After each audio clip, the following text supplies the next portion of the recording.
Welcome to KNR news. ముందుగా ముఖ్యాంశాలు. మనిషి దైనందిన జీవితంలో యోగా అనేది మంచి ఫలితాలు ఇస్తుందని అనకాపల్లి జిల్లా కలెక్టర్ విజయ్ కృష్ణన్ అన్నారు. మత సామరస్యానికి ప్రతీక Ramzan MLA Palla.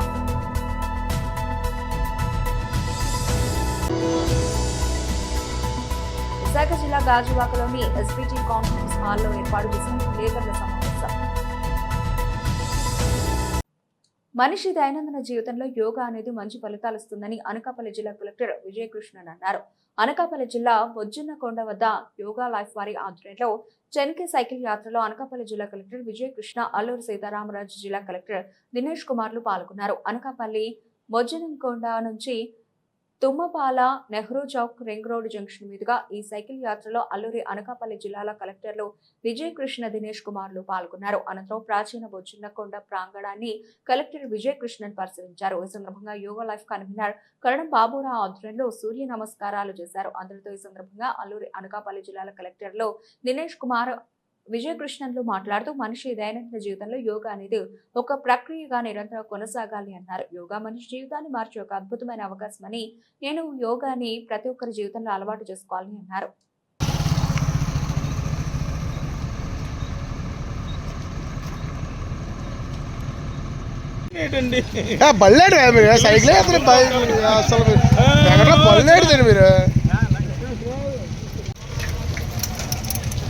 Good morning అండి.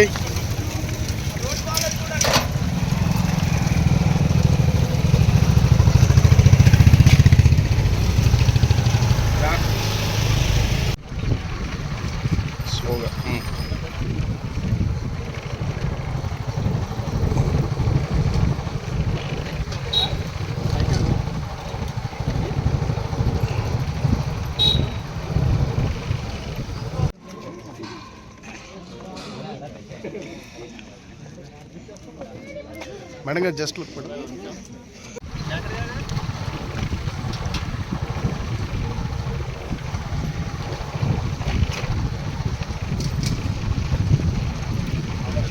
పవిత్ర రంజాన్ మాసంలో ఉపవాస దీక్షలో ఉండే ముస్లిం సోదరుల కోసం ఏర్పాటు చేసే ఇఫ్తార్ విందు ఆత్మీయత, మత సామరస్యానికి ప్రతీక అని తెలుగుదేశం పార్టీ రాష్ట్ర అధ్యక్షుడు ఎమ్మెల్యే పల్లా శ్రీనివాసరావు అన్నారు. రంజాన్ మాసం సందర్భంగా గాజువాక కడెత్ రోడ్లోని మదీనా మసీద్, మదీనా యూత్ ఆధ్వర్యంలో శనివారం ఇఫ్తార్ విందు ఏర్పాటు చేశారు. ముఖ్య అతిథిగా ఎమ్మెల్యే పల్లా పాల్గొని ముస్లింలకు రంజాన్ శుభాకాంక్షలు తెలియజేశారు. ప్రత్యేక ప్రార్థనలో పాల్గొని అనంతరం ఇఫ్తార్ విందు స్వీకరించారు. ఈ సందర్భంగా మాట్లాడుతూ ముస్లింల ఐక్యతకు మారు పేరుని అన్నారు. గాజువాక ప్రాంతంలో షాదీఖానా ఏర్పాటుకు చర్యలు తీసుకుంటారని తెలిపారు. 4 రోజుల పాటు ఉపవాస దీక్షలు చేపట్టి భక్తి భావాన్ని చాటుతున్నారని కొనియాడారు. కార్యక్రమంలో మాజీ శాసనసభ్యులు తిప్పల నాగిరెడ్డి, చింతలపూడి వెంకటరామయ్య, గాజువాక సీఏ పార్థసారథి, మైనారిటీ నాయకులు ఆయజా ఫారూక్, ముస్లిం పెద్దలు రజీవుల్లా, షౌకత్ అలీ, ఆరిఫ్, పీర్ బాబా, మునవర్, మిస్కిన్, అలాగే సలీం, ఆసిఫ్, మదీనా వలీ, మహ్మద్ రఫీ, బాలునాయుడు, అన్ని మసీదుల పెద్దలు, మదీనా యూత్ సభ్యులు పాల్గొన్నారు.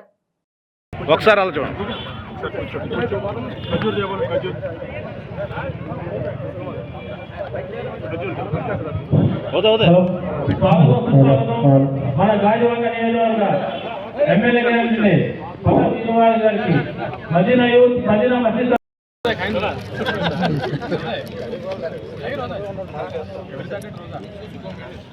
మన బాలయ్య గారికి, వాసు గారికి కూడా స్వాగతం, సుస్వాగతం.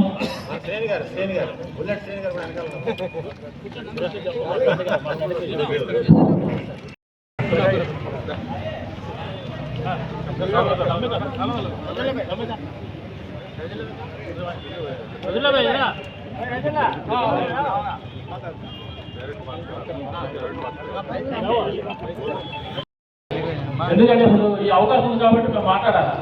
అందుకే మేము ఎమ్మెల్యే గారికి ఒక రిక్వెస్ట్ చేసింది ఏంటంటే, మా మదీనా యూత్ వారికి ఒక కమ్యూనిటీ హాల్ మరియు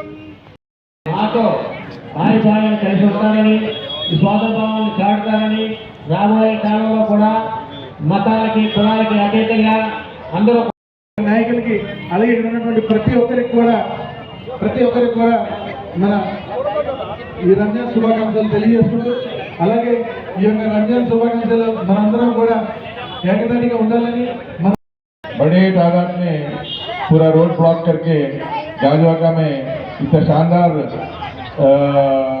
क्या बोलते हैं हमारे यूथ ऑर्गेनाइज करते हैं इसका मदीना రంజాన్ సందర్భంగా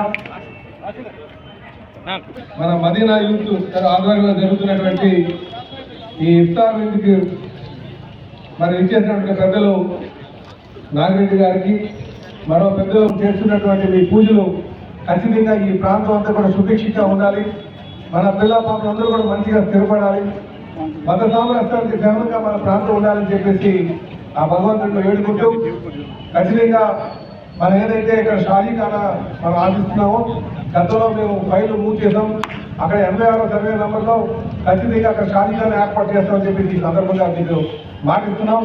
ఇదే కాకుండా మనకి కమ్యూనిటీ అడిగారు, దాంట్లో చిన్న ఇష్యూ ఉంది, ఖచ్చితంగా అది పరిష్కారం చేసి మనకు అందుబాటులో వచ్చేటట్టు కూడా చేస్తారని చెప్పేసి ఈ సందర్భంగా తెలియజేస్తూ మరొక మారు మీ అందరికీ కూడా మేము ఈద్ ముబారక్ తెలియజేస్తూ, ఎందుకంటే మన ఈ నెలంతా కూడా పూజ చేస్తారు కనుక మనం ఆ భగవంతుడి ఆశలు అందరూ ఉండాలని కోరుకుంటూ నాకు ఈ అవకాశం ఇచ్చినందుకు మీ అందరికీ కూడా పేరు వామపక్షాలవి ఉద్దేశపూర్వక ఉద్యమాలు అని టీఎన్జీఏసీ రాష్ట్ర అధ్యక్షుడు విల రామ్మోహన కుమార్ అన్నారు.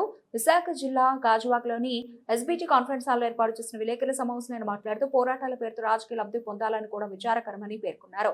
రాజకీయాలు పక్కన పెట్టి సమిష్టిగా పోరాడదామని యూనియన్ నేతలకు పిలుపునిచ్చారు. ఐక్య ఉద్యమం ద్వారానే ఏదైనా పరిష్కారం అవుతుందని చెప్పారు. పనిచేసే కూటమి నాయకత్వంపై విమర్శలు చేయడం మానుకోవాలని హితవు పలికారు.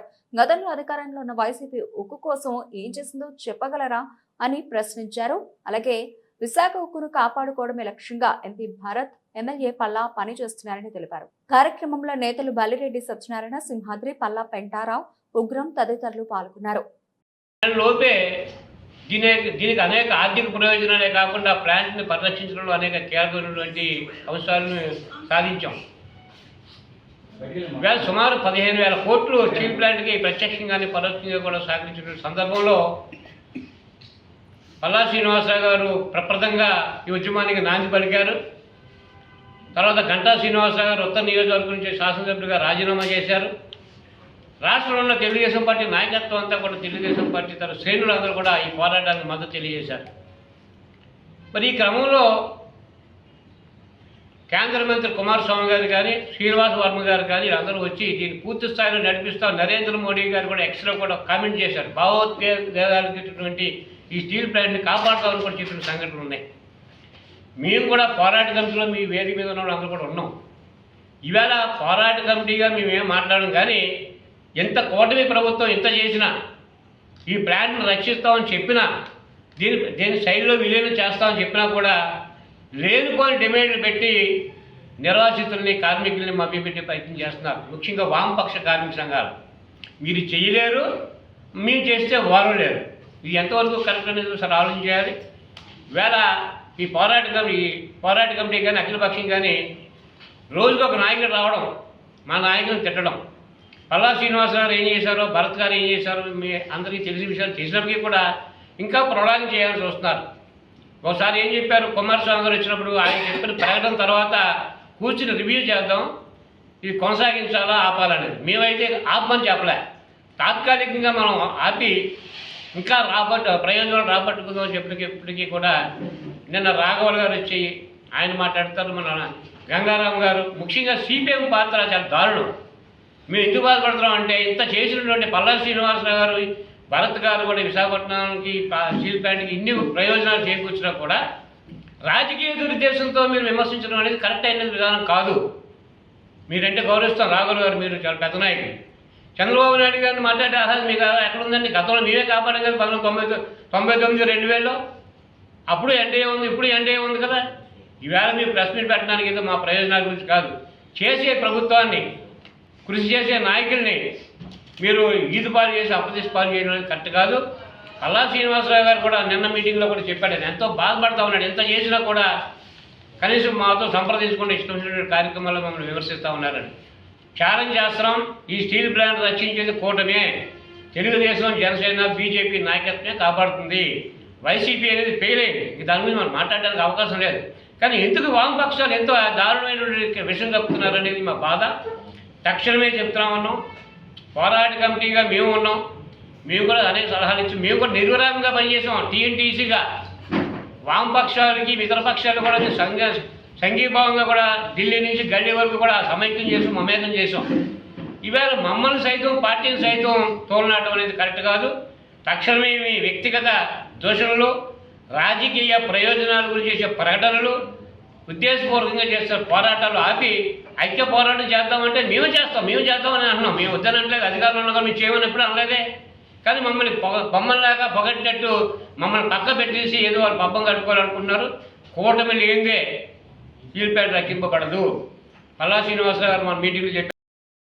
టీఎన్టీసీ ఆధ్వర్యంలో జరిగిన ప్రెస్ మీట్కి మీడియా గడిచిన 9 నెలలలో విశాఖ ఉక్కుకు నేటికి 1494 రోజులుగా ఉద్యమం చేస్తుంటే 9 నెలల కాలంలోనే కూటమి ప్రభుత్వం వచ్చిన తర్వాత స్టేట్లో ఉన్న గనుల్ని వైఎస్ఆర్సీపీ ప్రభుత్వం ఉన్నప్పుడు గనులు రెన్యువల్ చేయకుండా ఆపితే వచ్చిన మరుక్షణమే గనులు రెన్యువల్ చేయించిన ఘనత కూటమి ప్రభుత్వం చెందుతుంది. ఆ విషయాన్ని ఇక్కడ ఉన్న స్టీల్ ప్లాంట్లో ఉన్న కార్మికులకు కానీ, ఎంప్లాయీస్ కానీ, కాంట్రాక్ట్ కార్మికులు కానీ, నిర్వాసితులకు కానీ, ఇక్కడ ఉన్న చుట్టుపక్కల ప్రాంతాల్లో ఉన్న ప్రతి ఒక్కరికి తెలుసు. అలాగే పవర్కి సంబంధించిన స్టేట్ గవర్నమెంట్ బిల్లు కూడా రాయితీ ఇవ్వడం జరిగింది. వాటర్ బిల్లు రాయితీ ఇచ్చారు. తర్వాత 13,000 కోట్ల రూపాయలని కేంద్రంలో ఉన్న పెద్దలు ప్రధానమంత్రి గారిని, మన ముఖ్యమంత్రి గారు, ఉప ముఖ్యమంత్రి గారు చొరవ తీసుకొని ఇక్కడ లోకల్ నాయకత్వంతో సంప్రదించి డబ్బులు ఇప్పించి ఈరోజు కంపెనీని సదాగా బాగా నడిపిస్తున్న సమయంలో ముఖ్యంగా ఇక్కడున్న వైఎస్ఆర్సీపీకి ముఖ్య అనుబంధ సంస్థగా వ్యవహరిస్తున్న సిఐటి నాయకులు మాత్రం స్టీల్ ప్లాంట్లో అత్యంత దారుణంగా ఉన్నారు. ఇష్యూ దేనికి అంటున్నామంటే, ఏ పని చేసినా సరే గతంలో వైఎస్ఆర్సీపీ ప్రభుత్వాన్ని ఒక్క మాట కూడా మాట్లాడలేని ఈ నాయకులు ఈరోజు పనిచేసిన మా నాయకత్వం మీద, మా నాయకుల మీద, మా ఎమ్మెల్యే గారి మీద, మా ప్రభుత్వం మీద మాట్లాడుతుంటే చాలా బాధాకరమైన విషయంగా బాధపడుతున్నారు. ముఖ్యంగా ఈరోజు కాంట్రాక్ట్ కార్మికులు తీస్తున్నారు అంటే ముఖ్యంగా టీఎంసీ తీసుకొచ్చి పెంచి పోషించి కంపెనీ నష్టాలు తీసుకొచ్చింది సిఐటి నాయకత్వంలో ఉన్నప్పుడే. సిఐటి రికగ్నైజ్లో ఉన్నప్పుడు 930 కోట్ల రూపాయలు లాభాల్లో ఉన్నప్పుడు కార్మికులకి వేజ్ అగ్రిమెంట్ జరగకుండా ఈరోజు ఆర్థికంగా చితికిపోయే పరిస్థితి తీసుకొచ్చింది వాళ్ళే. అన్ని చేసింది వాళ్ళే అయినప్పుడు కూడా దొంగ అంటారేమని చెప్పేసి వీళ్ళే ముందే ఆ గవర్నమెంట్ మాట్లాడేస్తారు. ఈరోజు నిర్వాసితుల కోటలో ఎంప్లాయ్మెంట్ సీనియర్ ద్వారా వచ్చిన ఎవరిని టచ్ చేయకుండా మేనేజ్మెంట్ చూస్తుంది. మేనేజ్మెంట్తో వీళ్ళు లోపాయకరంగా చీకటి ఒప్పందాలు చేసుకొని కార్మికుల్ని, కాంట్రాక్ట్ కార్మికులు అందరినీ ఇబ్బంది పెట్టి రోడ్డెక్కించి లేనిపోయిన మాయమాటలు చెప్పి వీళ్ళు ఈరోజు పబ్బం గడుపుకుంటారు. కూటమి గవర్నమెంట్ చేసింది కాబట్టి టెంట్ తీసి మనం బాధ్యత అంతా వాళ్ళ మీద పెడదామంటే టోట్ అని చెప్పి మాట్లాడుతున్నారు. దీనికి అందరికీ ముఖ్యమైన కారణం సిఐటి వాళ్ళు తర్వాత సిఐటీసీ వాళ్ళు వీళ్ళిద్దరూ కలిపి ఈ కంపెనీని ఏదో చేసేద్దామో మూసేద్దామని నేర్కొని మాటలు చెప్పడం తప్ప వేరే చేసింది ఏం లేదు. 1400 మందిని తీయడానికి సిద్ధంగా ఉన్నారని మీకు తెలియదా? కాంట్రాక్ట్ కార్మికులు తీస్తున్నారని వీళ్ళు ముగ్గురికి తెలుసు. మరి అలాంటప్పుడు కోకో1 డిపార్ట్మెంట్లో 200 మందిని ఎలా జాయిన్ చేయించారు వీళ్ళు? ఎఫ్ఎండి డిపార్ట్మెంట్లో 40 మందిని ఎలా జాయిన్ చేయించారు వీళ్ళు? 20 సంవత్సరాల పాటు పనిచేస్తున్న కార్మికులు తీయబెట్టి వీళ్ళు జాయిన్ చేయడం వీళ్ళు తెలియకుండా జరుగుతుందా? ఇవన్నీ చేసి మాయ మాటలు చెప్పి ప్రభుత్వం మీద లేనిపోయిన మాటలు చెప్పేద్దామని చెప్పి 3 యూనియన్లు కూడా ప్రధానంగా ఉన్నారు. ఇవన్నీ మాటలు కాదు. కార్మికులకి నిజాలు చెప్పి మీరు వైఎస్ఆర్సీపీ పార్టీ ముసుగులో నుంచి బయటకు వచ్చి కంపెనీని కాపాడే దశగా ఉండాలని చెప్పి మీ ద్వారా తెలియజేసుకుంటున్నాం. బులెటిన్ ముగించే ముందు హెడ్లైన్స్ మరోసారి.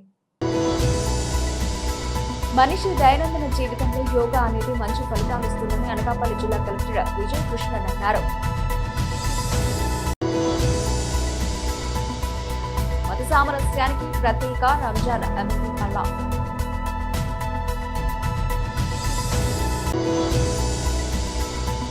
విశాఖ జిల్లా గాజువాకలోని ఎస్పీటీ కాన్ఫరెన్స్ హాల్లో ఏర్పాటు చేసిన విలేకరుల సమావేశం. ఇవి ఇప్పటివరకు నబలిసిన అప్డేట్స్. మరిన్ని అప్డేట్స్ తో మళ్ళీ కలుద్దాం. అంతవరకు సెలవు. నమస్తే.